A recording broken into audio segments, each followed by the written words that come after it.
gentlemen, boys and girls, children of all ages.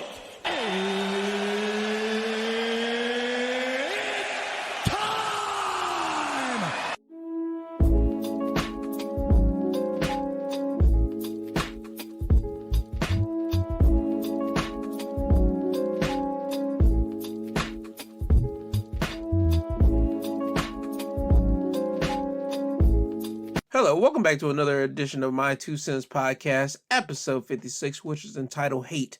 I am your host, G2, and before I get into the topics of today, I want to read you out the National Food Days of the week. Today, January the 9th, it is Cassolette Day, which is basically another form of casserole, and also Apricot Day. Monday would be Bittersweet Chocolate Day. Tuesday, January the 11th, is Hot Toddy Day and also Milk Day. Wednesday, January the 12th, will be Glazed Donut Day, Curried Chicken Day, and Marzipan Day. Thursday, January the 13th, is Peach Melba Day, which I have no idea what that is. Gluten-free Day as well. Friday, Hot Pastrami Sandwich Day, and then Saturday is Strawberry Ice Cream Day. And also, Fresh Squeeze Juice Day. Before I get into the topics, I want to pay tribute to a man by the name of Sidney Poitier. And he was an Oscar-winning actor, and he was actually Hollywood's first black movie star, as he died at the age of 94. And that's coming from the press secretary for the Prime Minister of the Bahamas, because they confirmed that on CNN that Poitier died Thursday evening.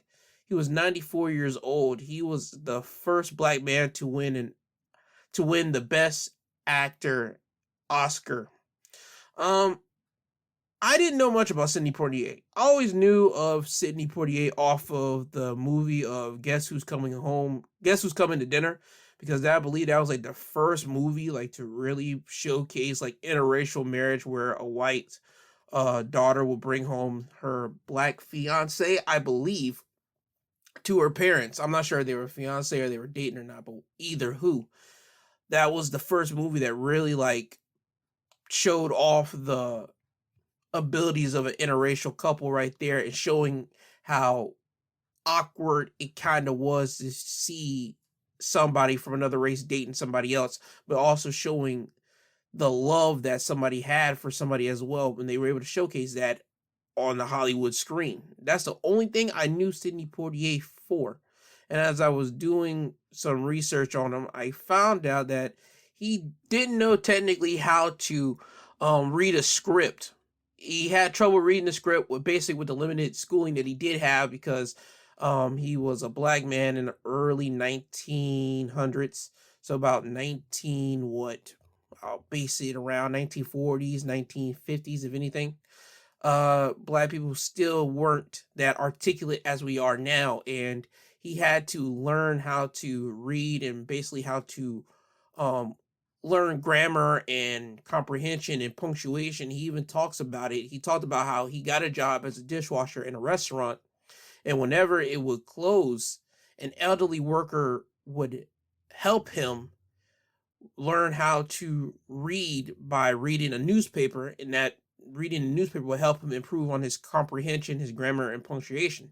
He said to CBS News that that man, every night, the place is closed, everyone's gone, and he sat there with me week after week after week, and he told me about punctuation. He told me where dots were and what the dots mean here between these two words, all of that stuff.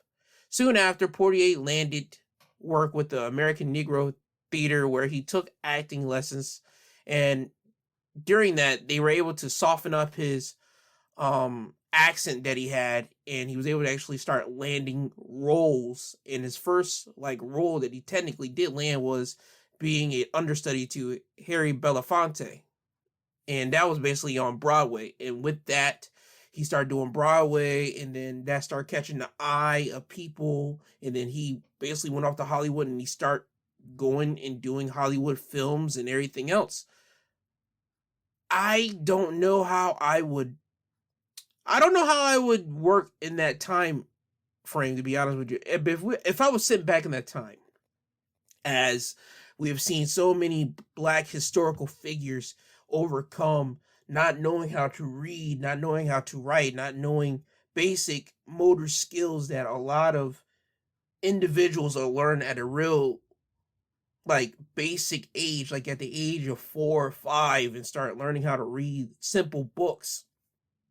I wouldn't know if you transported me now at the age of what, I'm 25 right now, and I would go back into 1940s and give me the tools that they had to work with, and I didn't know how to read or write, I wouldn't know how I would survive back in that time.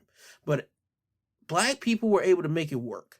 People of color were able to make it work back then. So me being the way I am now, me being who I am, me looking back at my ancestors past, me looking back at historical figures past to see the type of hardship that they had to overcome to just get to the point where they were at, it's really, really inspirational. It makes you don't want to take things for granted. It makes you want to constantly want to learn something. Matter of fact, I think I just said this to my people a couple of days ago, that I'm a jack of all trades. Technically, I'm a jack of all trades, meaning that I'm able to pick up on certain things. I might not know a lot about this thing. I might not be a master at this, but I'm able to know a little bit about this, a little bit about that, a little bit about that. And I'm able to formulate my own ideas and opinion on a certain thing about what I do know. It doesn't mean I have to be a master, because literally nobody's ever a master at a lot of things. You might be a master at literally one specific thing and fail at everything else. That's what you need to follow through. But me, I'm a jack of literally all trades. I can go here, here, here, here, here, here, wherever I need to go. Just give me that little bit of piece of information, give me some details about it, and let me start doing what I need to do, and I can do what I have to do. Sidney Poitier and all the historical Black figures that came after him, they are people that Black individuals inspire to look up to. Sidney Poitier helped. If it wasn't for Sidney Poitier, if we're going to be honest, I don't think we would get a Denzel Washington. I don't think we would get a whole lot of Black figures that we do have now in Hollywood, basically trying to run the show now. I don't think we would get somebody like an Issa Rae. I don't think we would get somebody like a Taraji P. I don't think that we would get a Michael B. Jordan in there. I don't think we get a Will Smith without a Sidney Poitier. I don't think we get any of our high Black like celebrities in there without Sidney Poitier, if I'm really going to be honest with you.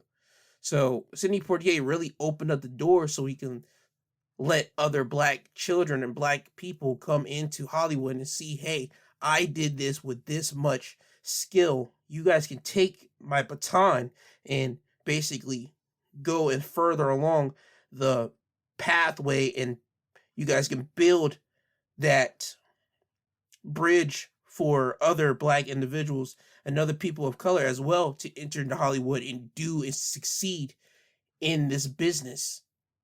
Again, I don't know much, but I do know this.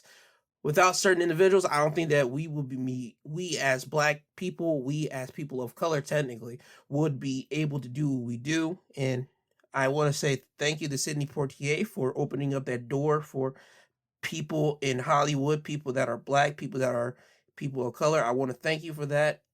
You had a long life. 94, you were able to see and able to achieve a lot of things that a lot of people are not going to be ever able to do. Shoot, you're the first Black man to win Best Actor in an Oscar. You're the first. Nobody can ever take that away from Sidney Poitier's lineage, his dynasty, his legacy. He's the first. So again, he was able to live and see certain things that I'm never ever going to be able to see. He was able to witness a lot of things. He was able to witness Martin Luther King. He was able to witness Malcolm X. I have footage on YouTube and everything else, but he was actually able to see it with his own eyes and witness these two great men. He saw Rosa Parks. He saw all these amazing Black feats being accomplished that I personally will never ever get to see. He even was able to see Barack Obama. Imagine that. You ever see Rosa Parks, Martin Luther King, Malcolm X, Barack Obama. Those four alone are on the Black Mount Rushmore. Off top, he was able to see all of that. So again, I just want to wish the Poitier family some light and some love at this important time. And again, rest in peace to Sidney Poitier.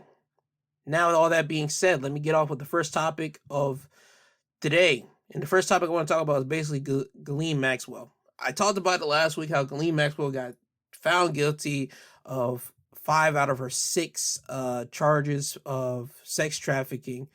Well, I did not mention this, and it didn't hit me until literally that Sunday morning after the podcast was already published. So why not mention it today? It was reported that Ghislaine Maxwell's husband had a phone conversation with Ghislaine Maxwell like before her trial started, and he told her point blank that he's moved on with another woman. It was found out that Ghislaine was married to a Silicon Valley entrepreneur, Scott Borgerson, and that marriage basically came to the light in 2020 when Maxwell was basically accused of helping Jeffrey Epstein whenever he was doing his dirt out here. A friend of Ghislaine Maxwell's told the Daily Mail that a phone call between Maxwell and her then husband she had in the jail became confrontational. Borgerson told her that he had moved on and was seeing someone else. That person told the Daily Mail, adding that the marriage was over before the trial even started. Another person told the Daily Mail that Borgerson didn't attend Maxwell's trial. See, I don't know how anybody would feel about that. See, I want everybody to take this into consideration here. You're married to somebody for 4 years before it comes out in the limelight that, hey, the person that you're married to was or had done some really, really horrible, heinous acts back in the day. How would you feel about that? I wouldn't know how to feel about it. My heart would be torn, to be honest with you. My heart would look at it as how am I married to this person? How am I married to this person that I love, and now that I know that this person did these heinous acts, how are you able to cope with that? I don't know how people were able to cope with it. Now, with that being said, you did take a marriage vow of love and to honor to death do you part, and people take those kind of vows real seriously. So I'm not sure how this marriage even stood, to be honest with you, because when you take a marriage, you're supposed to be with that person until death do you part. But there are some exceptions. This will happen to be one exception. If this person that you have loved did certain heinous things back in the past, and they were covering up for a complete monster, then I can see how you would give up on that situation and say, yo, I can't deal with it. It's all about your tolerance, if we're going to be honest. Can you tolerate knowing what that person has done? Can you, as a person, tolerate, yo, my person was a accomplice to a monster back in the day? Can you deal with it? Me, no. Maybe. Matter of fact, that's a complicated thing, because you know what? You might say, you know what, my person isn't that anymore. That was her past, or that was his past. I can get over that. It's all about how you were able to handle it. I just know, and I see in this report that Ghislaine Maxwell's husband wasn't able to handle it. Borgerson straight up said, nah, I'm out of here. I moved on with somebody else. And that's crazy too. When you think about it, just how quickly he was able to move on from that. Like, you were with this person for 4 years. You got married and you were with them for 4 years. I'm not sure how long they were before that marriage, but from 2016 to 2020, they were married. That's 4 years, ladies and gentlemen. So just take that into consideration. You were starting to already see yourself with this person. You already started to be around this person long enough, and then whoop, the rug got swept from underneath you. So with all that being said, though, it goes back to what I've said before. I think that people that are now getting married now, I think marriage is no longer the case anymore. I think you just need to be with somebody. I think marriage is null and void now. If we're really going to be truly honest, I think that whenever you think about getting married to somebody, I think you are talking about a long-term relationship, almost turning into a common law marriage, if you will. I don't see people staying in relationships like that longer like as your grandma and your grandpa, or even in certain people's cases, their parents that are around or been around each other for like 20 some odd years, or even 30 some odd years, if we're honest with each other. Certain people's parents can't stand one another, but somehow they're able to make it work because you wonder why. They actually have love and they actually fight it out and stick it through. But it's also about what I said before. It's all about what you can tolerate. And for this one, I don't think that Ghislaine Maxwell's husband was able to tolerate this situation. He had to call it quits. And I just wish him the best in this situation, because I'm not sure what Ghislaine's able to truly ask for in a divorce of this magnitude, to be honest with you. I'm not sure. But again, I wish Ghislaine's former husband now, all the best in his future. And Ghislaine Maxwell, well, I don't know what to wish for you, man, because you helped an accomplished monster out. I'm not sure what to basically say for you, but I'm pretty sure she has some hatred towards her ex-husband now. I'm pretty sure that she thought he was going to be a ride or die for her, but that just wasn't the case, and that wasn't in the cards. So, I mean, what more can you say for that? Anyway, on to the next topic. I want to read you something from the Associated Press as it reads from their title: Man freed after 37 years due to sex for lies, false witness. A Philadelphia man was freed from prison Tuesday after 37 years in a case marred by detectives who allegedly offered a witness sex and drugs at police headquarters in 1983 in exchange for false testimony. The trial witness was charged with perjury just days after Willie Stokes was convicted of murder in 1984, but Stokes didn't learn about the perjury plea until 2015, decades into a life sentence. Stokes, who's 61, walked out of a state prison near Philadelphia, eager to get a hug from his mother and a corned beef hoagie. His mother was too nervous to come after several earlier disappointments, so he was greeted by other family members instead. Today is a tremendous day. We're all very thankful, said his lawyer. However, it's also a sad day because it reminds us of how lawless, unfair, and unjust Philadelphia law enforcement was for so long. Both detectives who allegedly offered witness Franklin Lee a sex for lies deal to help them close a 1980 murder case are now deceased. Lee was in custody on unrelated rape and murder charges at the time and said he was also promised a light sentence. I felt weak and went along with the offer, Lee told a federal judge in November, recalling his testimony at a May 1984 preliminary hearing when he claimed Stokes, a neighborhood friend, had confessed to killing a man during a dice game named Leslie Campbell. Lee recanted the story at Stokes' murder trial in August 1984, but Stokes was nonetheless convicted and sent to prison for life. Days later, Philadelphia prosecutors charged Lee with perjury, not over his trial testimony, but over the intentional testimony he had given at the preliminary hearing. Lee pleaded guilty, admitting he made up the confession, and was sentenced to a maximum 7-year prison term. The homicide prosecutors that used Franklin Lee's testimony to convict Willie Stokes then persecuted Franklin Lee for lying on Willie Stokes, and they never told Willie Stokes. Diamondstein, his lawyer, argued at a November hearing in federal court.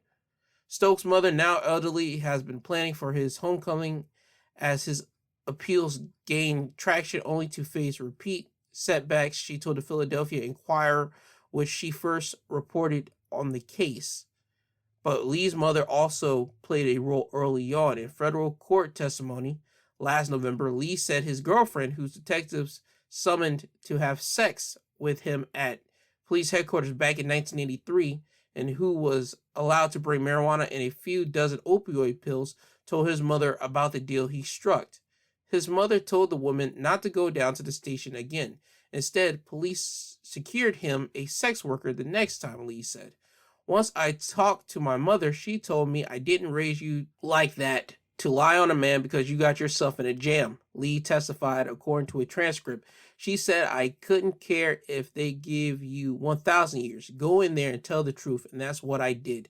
One surviving prosecutor, now in private practice, did not immediately return messages seeking comment Tuesday. However, he has given a statement saying he didn't remember either case according to court files. Wow, of course you don't remember that. Philadelphia police offered no immediate comment on the case.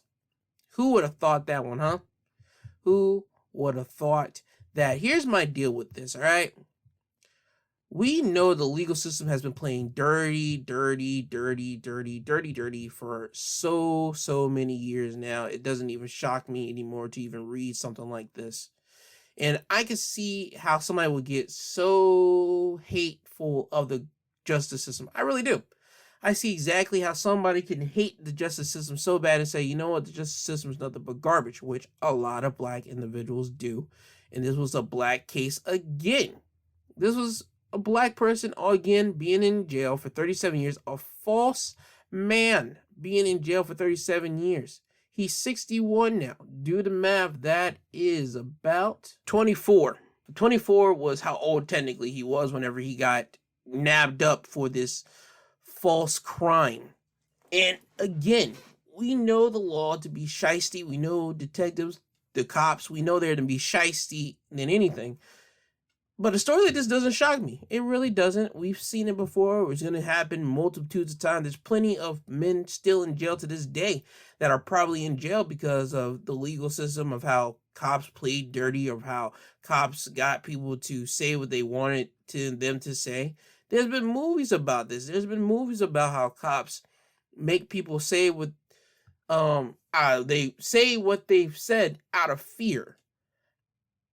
And again, it's always been about us as the black people, as the black community. We've been afraid of officers.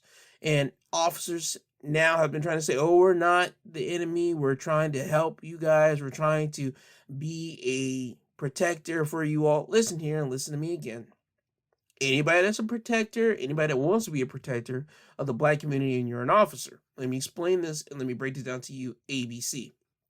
You need to stop every other one of your comrades for doing messed up things to the black community. There were videos, and there will continue to be videos. There's been videos in the past of which we see officers pull over black individuals for nothing. There's been videos of officers beating up on black people for nothing. There's been videos of officers beating up on black individuals who are in handcuffs and they can't do nothing, and they know they can't do nothing, and they start beating them up, spraying them with like pepper mist, pepper spray, whatever the case is. There's been videos of this. If you are one of those officers that happen to see this in real life, you need to either A, write that person. I'm not gonna say write them up, because that's not gonna do nothing. I mean, like, turn them in, because writing them up ain't gonna do nothing to me. Turn them in, record them with that freaking video that you have on your chest. Turn that footage over to the news with the person's badge number and the name, or turn it over to your captain that you know is gonna do something, or something, bro. Because again, this is the only way we can stomp out bad cops from doing this. And it doesn't shock me that in the 1980s that cops were doing this. There's been plenty of people in jail cells right now that are probably not guilty of anything, that are in there because of what the officers did. There used to be a time, and there probably still is a time now, where officers used to plant drugs in people's cars, and people would say, that's not mine, and the officer will pull the drug out and say, well, this is yours, it was in your vehicle, how did it get there? And then obviously we would say, you planted it there. And there was, at times, there was nobody there to be a witness to say that, yo, they saw this officer plant this. Now we've seen people talk about officers planting things in their cars. I just want this to be a lesson here. Stop being dickheads. I want people to look into your police officers, look into their background, look where they raised up, look at what they've been charged with. And what I mean by that, what have they been suspended by? What did somebody write them up for? You can look into that history if you can. And if you can't, people that are inside the force, look into your fellow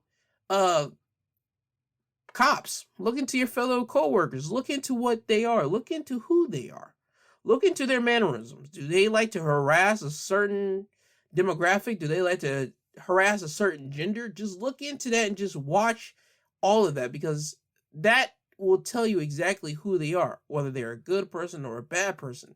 This is unacceptable at the most. It's completely unacceptable. We don't need to be waiting another 37 years for somebody to be coming out of jail that shouldn't have been there even in the first place. This whole thing is nothing but shady garbage by detectives that just wanted to get a case closed, and they didn't care about whose lives they ruined. And they ruined this man's life. He's 61 now. And you missed some prime time real estate of your life, ladies and gentlemen. You're 61. Think about it. 61. If you have a kid now, let's think about it. He ends up knocking up a woman now. What? The kid will turn 10. He'll be, 71, 72? You can't run around with your kid at that age. You can't do all the stuff that you could do if you were at least 30 or even in your early 40s. If that, running around with your kid, you can't do none of that. He can't do nothing. The only thing he can do now is just basically find a female companion and work like a little petty daddy job to just try to get some upkeep. And I hope they pay this man, because obviously he was in there for false testimony. He was in there for somebody doing something that wasn't true. So hopefully he gets paid. In the statement, I didn't see nothing about them paying him back, but I'm hoping he's going to get paid. I really do. But again, you can see why the black community hates police officers and they hate the law enforcement. And I'm telling you right now, this next topic is going to tell you exactly why a whole lot of politicians hate law enforcement as well, because law enforcement could easily be swayed by one side or the other. And this is talking about Andrew Cuomo, because Andrew Cuomo went into court Friday because he had to get his groping case dismissed against him. Albany County District Attorney David Soares announced earlier this week that he would not be pursuing criminal charges against Cuomo in the case, despite credible evidence that supported the allegations against him. My office has determined that although the allegations and witnesses were credible in the conduct concerning, we cannot pursue criminal charges due to statutory requirements of the criminal laws of New York, Soares said. On Thursday, Judge Holly Trex informed the prosecution and defense that they, as well as Cuomo, will be required to appear in court virtually this week, the Associated Press reported. A motion to dismiss the case from Cuomo's attorney was also entered on Thursday, the Associated Press noted. Given the district attorney's declination, which basically means decline to prosecute this matter, the court should dismiss the case to avoid intruding upon the role of the prosecution, Galvin wrote.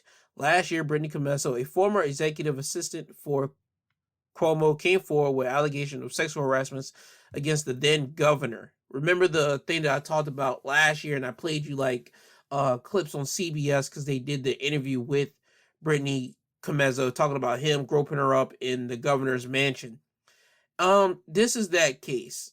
They are throwing that out, even though they got credible, and I put that in quotes here, air quotes, credible evidence against him. They're not going to pursue criminal charges against Cuomo because of statutory requirements of the criminal laws of New York.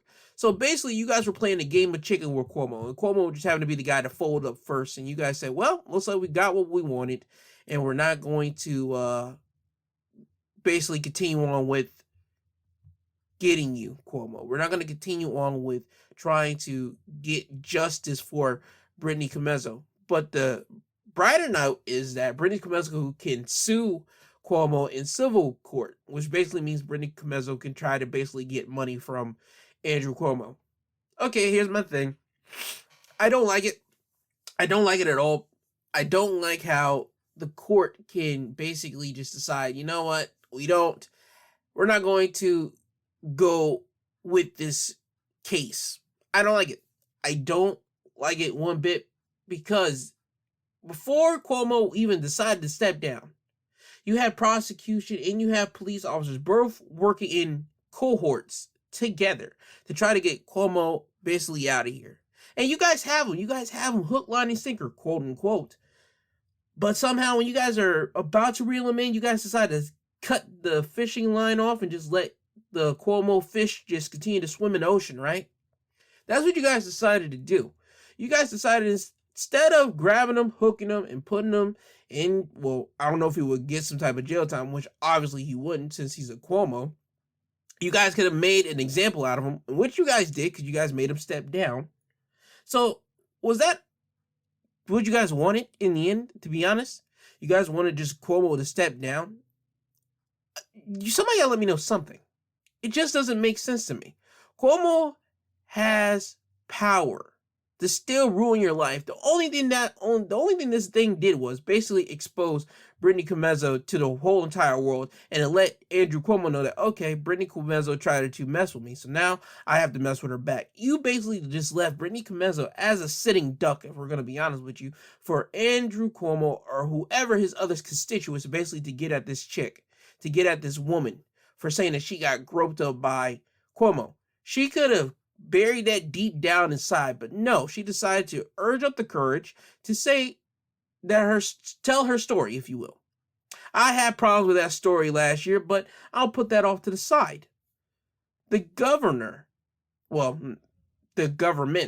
decided to leave her just basically as a sitting duck out here, and now where does this technically leave her?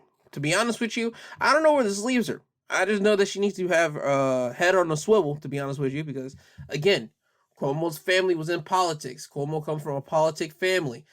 He has people I believe, in his back pocket that could get to Brittany Comezzo if he wanted to. Shoot, if we really were to think about it, he could have got this whole thing basically dismissed, even though they say they got credible evidence.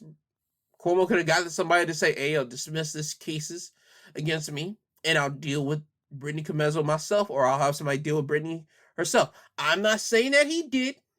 I'm just using as a hypothetical here because, again, let's not try to act and kid ourselves that Cuomo doesn't have power still. Even though he's not in office, he doesn't have power. Anybody that thinks that is a fool themselves.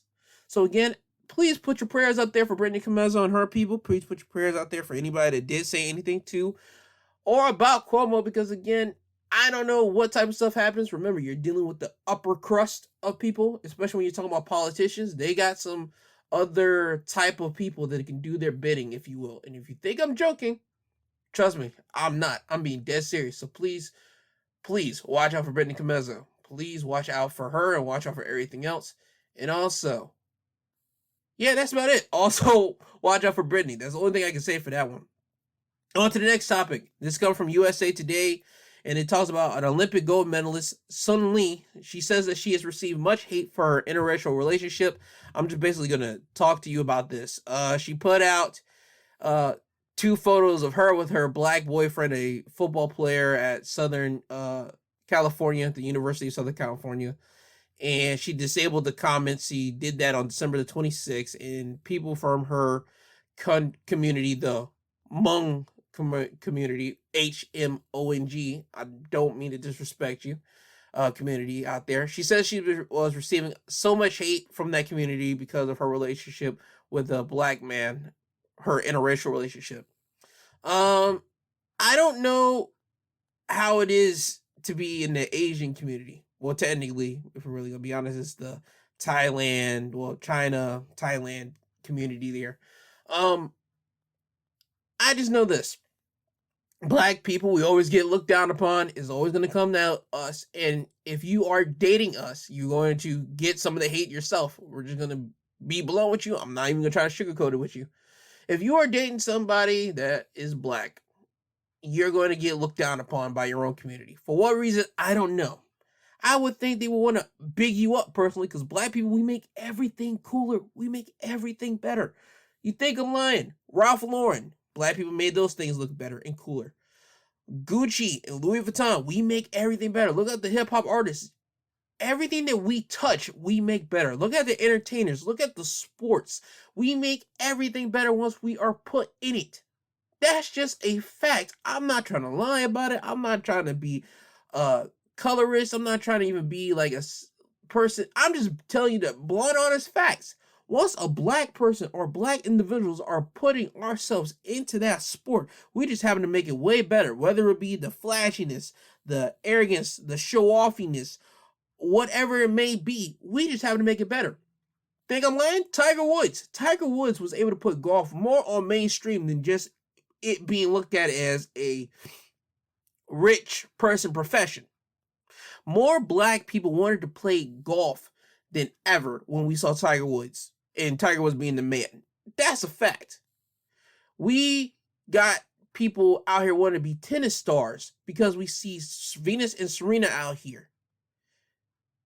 That's not me just telling you like garbage. That's me telling you the facts. Once black people are put into a situation, we make things way better than what it was without us. And for anybody to try to downplay black people or downplay this girl because she is dating a black man, you are out your mind. And vice versa. If you happen to date somebody outside of the black community and you're a black person and we as our community look down upon you, we are nuts. We need to quit that. Everybody needs to understand that love is love. You love who you love. I understand certain people might have a problem with it. Hey, that's on you, bro. That's on you to figure out why you have a problem with somebody dating somebody out of our race, out of our community. That's all on you to figure that out. Me personally, I don't care at all.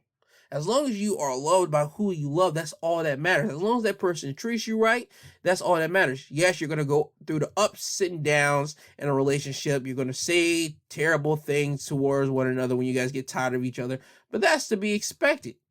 But for somebody to say, oh my God, I can't believe you're dating a black person, or oh my God, I can't believe you're dating an Asian person, or oh my God, I can't believe you're dating a white person, or a Mexican person, or whatever the case may be, we're done with that, bro. That has been done for years. It's over. That time is done with. That should be done with now. I believe that there's so many shows on television that show interracial marriages or people of the same sex or all these things that we should already be acclimated to it by now to say, hey, okay, we see people in interracial couples. All right, we accept it now. Apparently not. And to be honest with you, I didn't think that it would be that much in the Asian community, to be honest with you. I think the Asian community would have just looked at us like, oh, okay, you're dating a black dude. I wouldn't have thought. Me. Again, I'm a man that doesn't know much. I just know about here and here, there and there. I told you, I'm a jack of all trades. I didn't think that the Asian community will look down upon somebody dating a black person. But again, as I say, black people, we are always being looked down upon. I want people to look and change that. I want people to change that ideology. Be happy that your person is dating a black person. Be happy that they're dating a Hispanic person. Be happy that they're dating whoever they are dating. The only thing that matters at the end of the day, ladies and gentlemen, is are they treating your child right? Are they treating your sibling right? Are they treating your uncle, aunt, whoever that is related to you? Are they treating that person right? Are they not being a dickhead, a prick, a scumbag? Are they not being a dog and sleeping around with other people and saying that they love your person? As long as they're not doing any of that, as long as they're not putting their hands on them, you should be supporting that relationship until it's time for them to kick the bucket. That's all it is. This woman should not be getting any type of hate for that. I wish her the best. I wish Suni Lee the best in her relationship. I wish that people would just get over it. That's all I basically got to say for that. Because again, love who you love. Don't be a prick.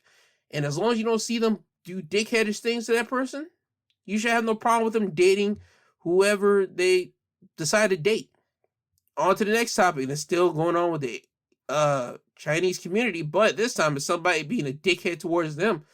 And it was basically a woman in Montreal, in Canada, having a racist tirade against two Chinese people because she blames them, and Chinese people in particular, for the spread of COVID-19. And this is coming from Next Shark, as it reads, Ken Mok and his girlfriend were waiting at checkout at IGA's on Nuns Island when the unidentified woman allegedly approached them and asked if he was Chinese, reported CBC News.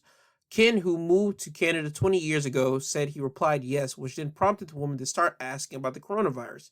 Before I could respond, she would cut me off and start her monologue about how Chinese people are to blame for the whole coronavirus Ken told CBC News. A store employee soon intervened and Ken pulled out his phone to film the scene. All of these 21 months of BS and all these effing epidemic that became a pandemic is because of you Chinese people, the woman yells. The irate customer who went on to claim that her family has the best lawyer in Montreal. The video ends with the woman being escorted out of the store after Montreal police reportedly arrived to help remove her from the premises. In a statement, IGA said they are incredibly disheartened and upset over the woman's disrespectful behavior. In such circumstance, we asked the customer to leave our store, as our team did in this instance. Local authorities were contacted to assist in this matter, the company said, according to CTV News. At IGA, we denounce all forms of hate. This is never acceptable. Ken, who posted the footage to Facebook, used the hashtag #StopAsianHate and urged others not to blame innocent people for the pandemic.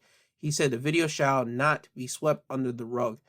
Ken then wrote this on Facebook. This pandemic has caused chaos in all of our lives, and it is not acceptable to assault a specific minority for it. We all have been through the lockdowns, the curfews, and the hardships in Quebec together, just like everyone else. All crisis ends, but until then, we need to support each other, not blaming the innocent people. Again, I don't understand where all the hate is coming from. I understand people are upset at COVID. People aren't liking COVID. People have been dealing with COVID. I get it completely. Understand it. But here's the deal. You can't blame Chinese people. You can't blame Japanese people for COVID happening. Yes, it came out of that area. It came out of the Asian market area. Not saying Asian market, but like the Asian, like Chinese, like China and all that type of stuff over there. Cool, fine, whatever. But I'm not blaming them for this thing to happen. I'm not blaming them at all. I'm just blaming science for trying to constantly mess with things whenever things are already good. I need scientists to find the cure for AIDS and cure for cancer and cure for all these type of things. That's what I need you to find out. I don't need y'all to start trying to figure out other different things. But I'm not blaming Chinese people. I'm not blaming Asian people. I'm not blaming Japanese people for the cause of COVID. I'm not doing that at all. I'm never going to do that. That is completely ignorant, if anything. When a virus happens, dog, it happens. It's going to spread, and we're still dealing with this. We've been dealing with this for now. It's coming to 2 years when it start hitting the American side over here. China probably been dealing with this for mad longer than that, but over here in America, it's almost coming on 2 years now for us to be dealing with wearing the mask and all these other things. Listen here. Deal with it. Suck it up. Do what you do. Get the shot. Don't get the shot. Do what you want to do. It's your body. You do what you want. But don't blame other individuals, innocent individuals that weren't in the lab. You can't be blaming people for that weren't in the lab for things of this magnitude. You can't be doing that. That's one thing I will never ever accept. That's one thing I will never ever agree with. I'm not blaming Asian people. I'm not blaming Chinese people. I'm not blaming people that weren't in that lab. If you were in the lab, then mean you got some talking to do. But if you weren't in that lab, dog, and you just start just berating Chinese, Asian, Japanese individuals for blaming them and their whole race for the whole COVID situation, you can't be doing that. Don't do that. Don't be that much of a dickhead. I understand everybody got a little bit of dickhead in them, but don't decide to show your dickheadedness in that much, not even that much, but in that way. Because that whole tirade wasn't right. Nobody should have to be dealing with that type of harassment. Trust me, I have seen people harassing Asian community for the past year now. I still don't understand that. When I think of Asian people, I don't think it's them being people to be harassed. I don't. I see them at the bottom of the totem pole list of people being harassed, but now it's really been ramping up since the whole COVID-19 situation. I don't like it. I don't agree with it. If we can please all stop blaming Asian people, that would be great for this whole COVID-19 stuff happening. We all just need to suck it up and deal with it. It's here now. There's nothing that we can do about it. Just please stop blaming Asian people. And I want to talk about two more things before I get you guys out of here. The first topic is coming from NBC News, and its subject title is Dad Killed as He Carries Daughter's Birthday Cake to Texas Chuck E. Cheese. A doting father of two was fatally shot Friday in a Texas parking lot last Friday in a confrontation holding a birthday cake meant to celebrate his 6-year-old daughter who was waiting for him at a nearby Chuck E. Cheese, heartbroken relative says. Collegero Duanes was fatally wounded following a verbal exchange caught on surveillance video with a driver who fled, authorities says. Dwayne, who was 24, then stumbled into a restaurant in Humboldt, Texas, where he collapsed. His sister-in-law, Rosemary, said Wednesday. I feel so sorry for my nieces. Rosemary, who was 18, said they have to grow up without a father now. He was a good father. He did everything for them. Rosemary was unable to attend what was supposed to be a family party Friday night, she said.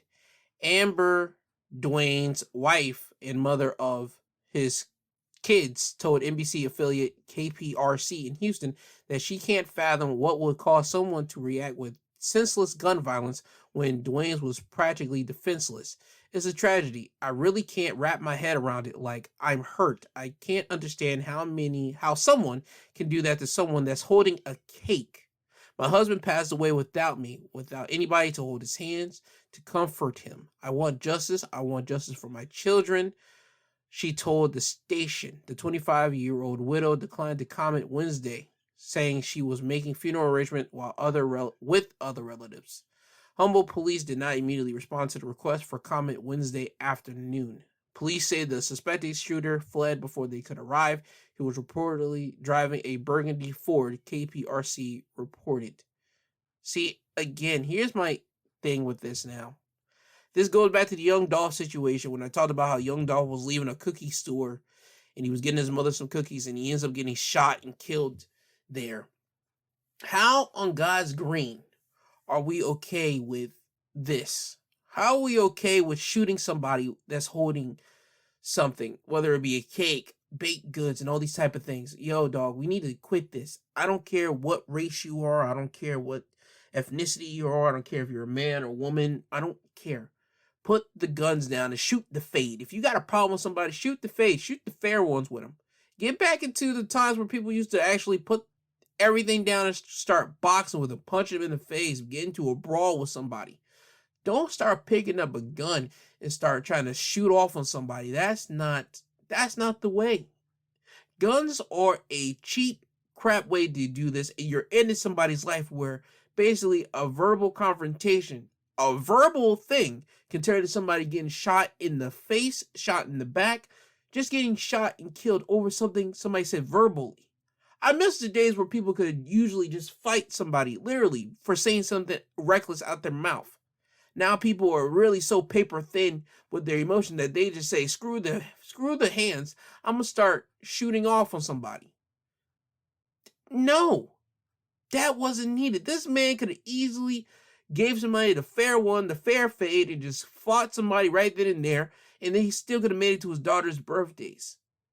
Imagine this right now. There are a lot of men in jail right now that have shot the fades with people, literally boxed with people in jail right now, and they're living to tell the tale instead of killing somebody. Yes, you got killers in there. Let's not get it twisted. But a lot of those men are in there right now in jail. They're willing to shoot the fade before they pick up a gun to shoot somebody because they realize how senseless and dumb it is to shoot somebody over what somebody said. It makes no bit of sense at all. This man now leaves 2 daughters alone without him. For what? Over what somebody said. Put the guns down. Quit it now. Shoot the fair one. Get into fights. Get into regular brawls with people. The old school brawls where people used to use their hands and feet to box or stomp somebody up. I would rather have that and let that person live another day. Yeah, sure, a tooth is missing. Yeah, sure, a tooth gets chipped. Yeah, sure, an arm gets broken. I would rather that and trade it off with somebody than being somebody like dead.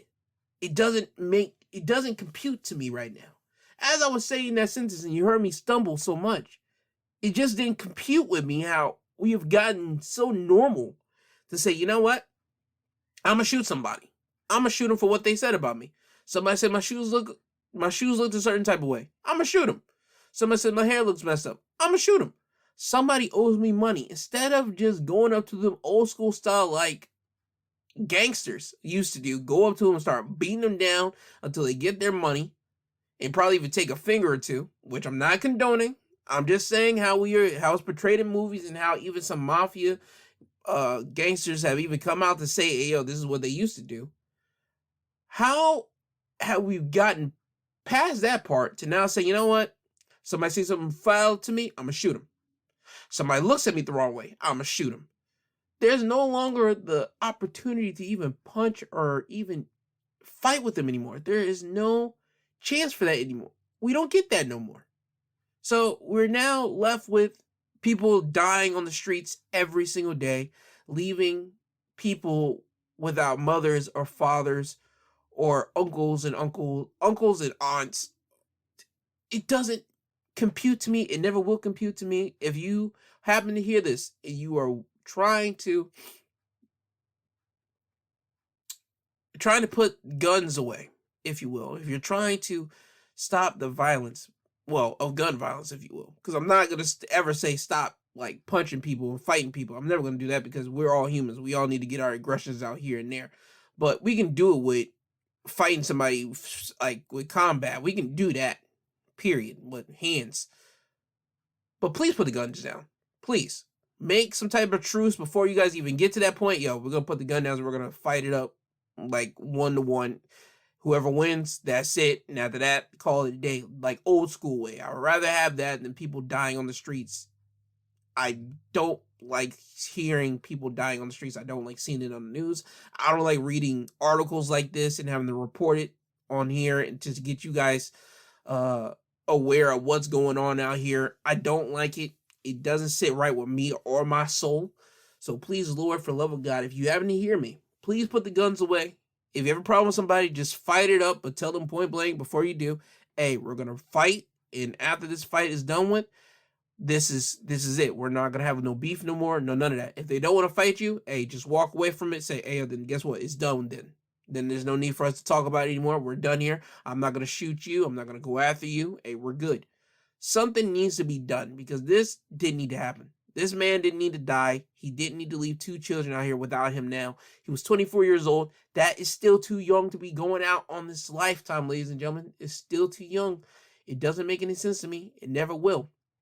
And to the next topic, I just want to give you guys the updates on the Ahmaud Arbery murderers. They were sentenced this Friday, and I'm about to give you guys their sentencing right now. Travis McMichael, the one that actually pulled the gun and shot Mr. Arbery, he was sentenced to life without the possibility of parole plus 20 years. His father, George McMichael, he was sentenced with the life without the possibility of parole plus 20 years. The neighbor who recorded the action, who recorded the murder, William Bryan, will serve life with the possibility of parole, but he will only be able to get parole after serving 30 years. So, again, this is the price you guys pay for shooting somebody that were minding their own business. Again, if you guys were to leave somebody alone, you'll be all right. And it basically goes back to my last thing I just talked about. Even if you were to shoot the fair one with him, just fight him. You still would have had him, broken bones here and there. He probably would have beat you guys up, taking you guys down a little bit. But no, we go back to the guns. We shooting people off and we're killing people that you have no business doing on this planet. You have no business shooting somebody. For what? Because he was jogging around. For what? Because he said some horrible things to you. Again, none of these things equivalent to them getting killed for you to pull a gun out and start blasting on somebody. The only time I ever condone shooting somebody, and I mean this wholeheartedly, is if they did something horrible to your family, as in rape, killed your family, those type of situations. Those are the only time I, G2, condone somebody pulling the gun out and having to do something about it, because that is all within human nature. But if somebody happens to say something to you horrible, like, I hate you, I hate your shoes, I hate your family, your father is gay or something like that, yo, you can fight somebody off that. You can fight somebody off that. It doesn't mean that you gotta straight up start getting a gun out or even getting some type of things like to stab somebody to death. It ain't worth all that. You don't need that on your conscience, and you don't need to kill somebody off that. You can just easily break their face and call it a day. I'm just gonna be blunt with you. And if somebody is running around town, or in this case, a Ahmaud Arbery situation, running into an abandoned home, and he's minding his own business, it's not up to you to run over there and trying to get at him and just shoot at him for nothing because he was minding his own business. Again, this is the price that you have to pay. And once that guy also gets caught, he's going to have to pay the price for shooting a guy holding up a cake going to his daughter's birthday party at Chuck E. Cheese. Now, with all that being said, let me give you guys my social media links so I can get you guys out of here. Twitter, you can follow me at My Two Podcasts. Instagram, My 2 Cents Podcast G2. For my email, Yahoo. Again, this is also for anybody that wants to just email me, contact me about anything, whether you're sad, depressed, excited about anything. Also, if you wanted to tell me about how I could improve on something or about a topic that I did miss this week, my email is my2centspod@yahoo.com. my2centspod@yahoo.com. I want to thank Apple Podcasts, Google Podcasts, Podbean, Amazon Music, Audible. I want to thank these people for giving me the opportunity to still allow me to do what I want to do and allow me to just basically say what I want to say without cutting me off.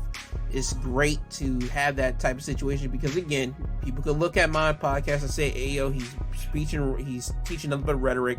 He's being racist towards a community. I'm not being racist. I never will be in my entire situation.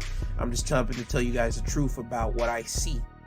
And I want to thank these streaming services for still allowing me to be able to do what I want to do. Everybody, for the new year, if you can you please, and I mean please, start to look out for your fellow man and woman and child and anybody else that lives next to you or that you know. Please just give them a text every day or every now and then just to check up on them to see how they're doing. There's people out here that are dealing with real life situations that you don't know, and they just probably need you to just check in on them. Just give them a simple text to say, hey, how are you doing? Or, hey, I'm just here to check in on you. I recently found out that somebody that I know lost their home in a weather accident technically last week, and it's disheartening, but they're finding a place right now. I would suggest you to check in on your people to make sure they're okay, just to see how they're doing, and if you could help them any way, please help them in any way that you can. This is going back to checking in on everybody, just making sure they're good. We're in the new year.